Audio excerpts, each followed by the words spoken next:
Zion Simons, Rabbanim Nichbadim, His Excellency the Israeli Ambassador, the Secretary of State for Communities and Local Government, the Right Honourable Sajid Javid, MP, His Worshipful the Mayor, President of the Board of Deputies, Vice President of the United Synagogue, the co-chairs of Finchley Synagogue, the heads of Mizrahi, Morai v'Rabotai, Ze Hayom Asa Hashem, Nagila v'Nismechavo. This is the day that Hashem has made. We will be glad and rejoice thereon. 2017 is a remarkable year of anniversaries. From the 29th to the 31st of August this year, we will mark 120 years since the staging of the first Zionist Congress in Basel in Switzerland. Then the first practical steps were launched to enable us to realize a dream of millennia, to have our own home in Zion. And then on the 2nd of November, we will be celebrating the centenary of the Balfour Declaration. And the celebrations in this country will be led by Her Majesty's government. And we are so heartwarmed through the knowledge that our government recognizes the centrality of the State of Israel for the Jewish people today. And a reflection of this is the presence in synagogue this evening of a representative of the government, the Secretary of State, Sajid Javid, MP. And Secretary of State, we appreciate enormously the fact that you are here in the midst of the frenzy of the run-up to the forthcoming general election. We would like to thank, through you, the government for the warmth and friendship towards our community and to the State of Israel. And we would also like to thank you in your own capacity as Secretary of State for everything that you are doing to strengthen the security of the Jewish community, and also through the leadership that you are showing through your department to enable the United Kingdom Holocaust Memorial Foundation to achieve its goal, to erect a memorial and to build a learning center in memory of the victims of the Holocaust alongside the Houses of Parliament, and also to thank you for your efforts to guarantee that those who seek to employ moves towards BDS within local authorities around the country will simply not be able to do so. For all this and more, Secretary of State, thank you very much.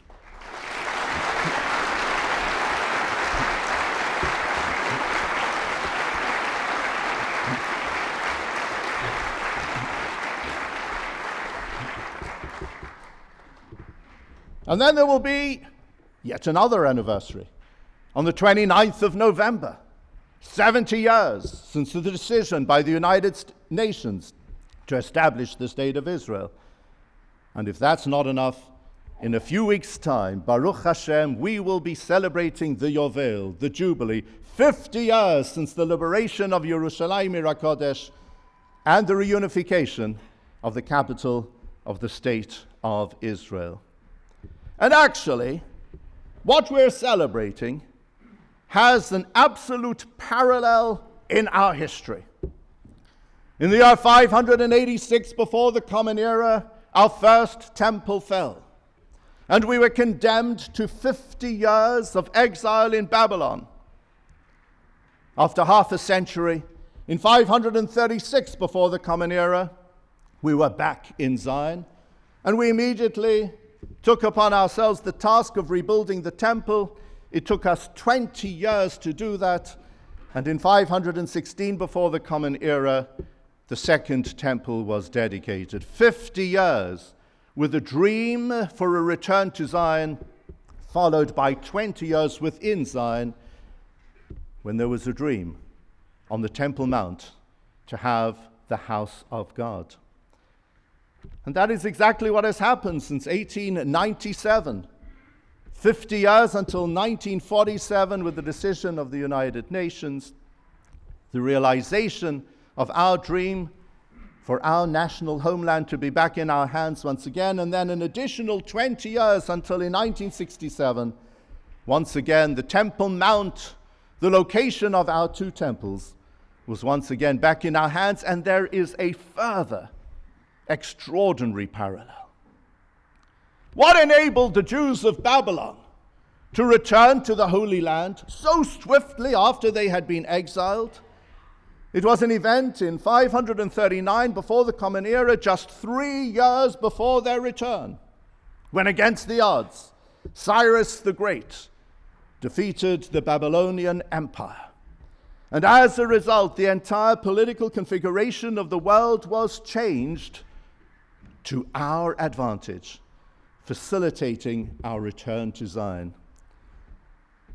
And in 1945, just 3 years before the establishment of the State of Israel, thank God we saw the end of the Second World War and the Shoah, as a result of which, against the odds, so swiftly we moved from a time when there was no light at the end of the tunnel towards a period of the remarkable establishment of the State of Israel just 3 years later.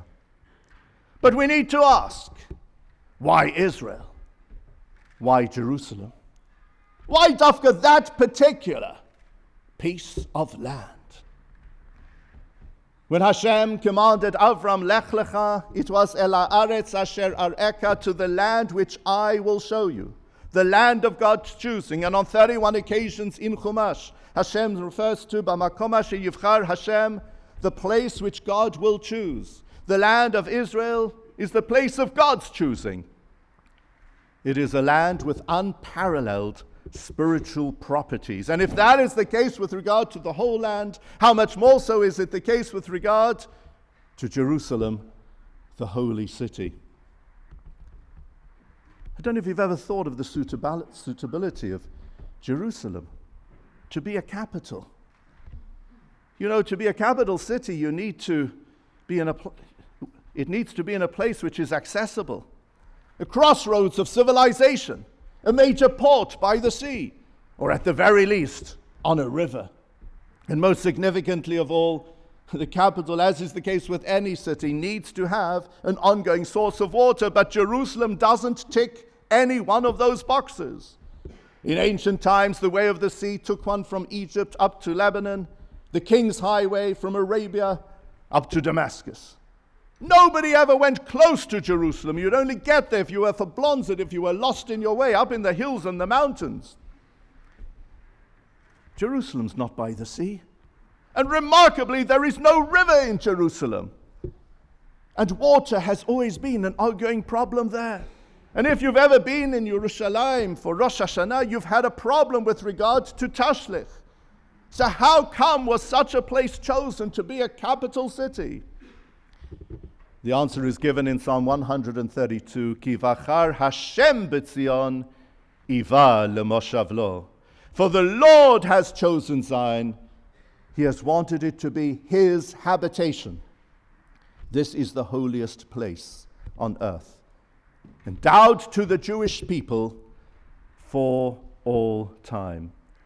And we appreciate how remarkable Yerushalayim is, and that's why we're going to be celebrating Yom Yerushalayim in a few weeks' time in such a special manner. And that's why Medinat Yisrael is so precious to us to this day. But you know, the name Yerushalayim is quite remarkable. It's a kriyuchtiv. On 669 occasions, it is mentioned in Tanakh, spelt Yerushalayim without the yud before the final mem, but we pronounce it Yerushalayim, whereas everyone else calls it Jerusalem, Yerusalem in the singular. We're the only ones who refer to it in its correct plural form. And I'd like to suggest the following. There are three phenomena in the Hebrew language which have no singular. They are water, the skies, and life.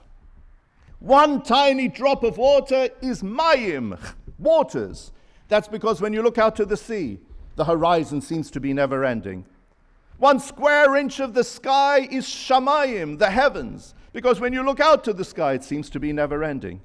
And 1 nanosecond of life is chayim, because as we know, the soul lives on forever. So too Yerushalayim is in the plural. There are some who would prefer to presume that once upon a time, perhaps on a one-off occasion, the Jewish people had it, but that's it. That's what the Romans thought.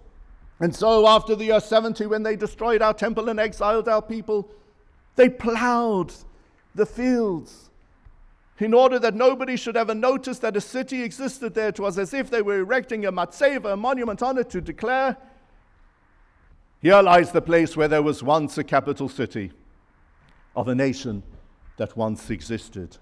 And that's because Yerushalayim, which is a symbol of the whole land, which in turn is a symbol of the whole people, represents the ongoing life of Am Yisrael. And if you deny the right of the Jews to have a home in Zion, it is a direct attack on the Jewish people. Because the land of Israel is a symbol of Am Yisrael throughout all history. And you know, this two-phase development. First, a period in which we come to the land, and then within the land, we go to Jerusalem. That has a biblical background. It's the two Lech Lechas. First, God said to Avram, Lech Lecha, uproot yourself from Mesopotamia, from the diaspora, make Aliyah. And then once Avram was in the land of Israel, there was the second Lech Lecha. There are only two Lech Lechas mentioned in the whole of Tanakh. And the second Lech Lecha is Velech Lecha el Eretz HaMoriah. Now make a second Aliyah. Go to Jerusalem. Appreciate the Kedusha in the land. I'm so pleased that here in our community, through Tnuat Bnei Akiva, we have recognition of all that I have been speaking about, of the centrality of the land of Israel in our lives, of the fact that Israel is a God-given gift to Am Yisrael for all time, of the fact that Yerushalayim is the heart of our people, and the fact that it's the ongoing spiritual capital of the Jewish people is a symbol of the ongoing life of the Jew, representing Am Yisrael Chai, that the people of Israel lives forever. And it's thanks to Bnei Akiva that throughout our communities, we've got the spirit of Torah va'avodah, a wonderful injection of Yiddishkeit through their regular Shabbat programs, through their camps, through their Israel programs. And it's not just here in the UK. Bnei Akiva is surely the greatest Jewish youth movement on earth. And it is here this evening that we are here to benefit from the Ruach that the Tnuah will provide for us. So thank you, Bnei Akiva, for everything that you do, not just this evening, but indeed throughout the whole year. Thank you for enabling us every year on Yom Ha'atzmaut to have such a remarkable experience here at this tefillah. And thank you for giving us hope for the future. Because if our young people realize the centrality of Israel and its crucial importance to the Jewish people, we indeed have hope for the future. Thanks to Bnei Akiva, we can openly and enthusiastically declare tonight on this Yom Ha'atzmaut, Zeh hayom aseh Hashem, Nagila v'nismecha bo. This is the day that Hashem has made. Let us be glad and rejoice thereon.